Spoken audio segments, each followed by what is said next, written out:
We treat each person as an individual. So as part of that individual approach, we look at the patient as a whole, including medical issues, their psychiatric issues, mental health problems, personality, and also would involve their use of substances. When we talk about breaking the cycle of addiction, especially when it comes to mental health disorders, what we often talk about is the process of dual diagnosis treatment.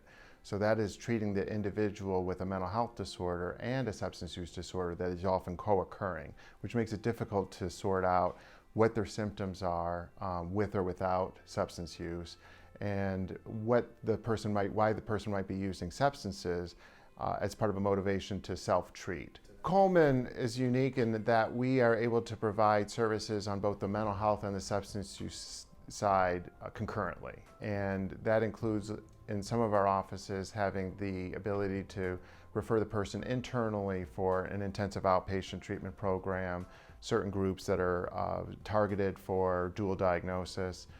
We also have our subacute detox in Lima. We have MAT treatment, medication-assisted treatment, that we can also provide for the person that might need medication to help them with sobriety and programming. And with our MAT team approach, we also have a team approach, which is really important to capture the person in all different facets. So that includes usually, asking the person to engage in all behavioral interventions as well as the medication. So we don't just give a person a medication and say, okay, you're good, you're on your way. We also look at their mental health issues, making sure those are addressed. We make sure that they're referred to a case manager to help with other issues with benefits, housing, coordination of care, making sure they know understand where their appointments are, where they're supposed to be. They might even help with legal issues, help with court dates, probation.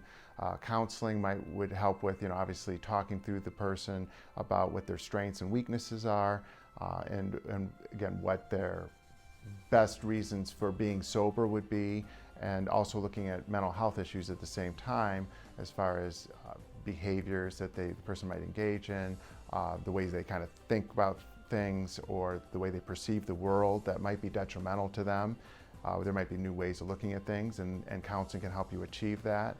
And then, of course, medications with a psychiatrist or a nurse practitioner that would help stabilize a person's mood while also targeting their addiction.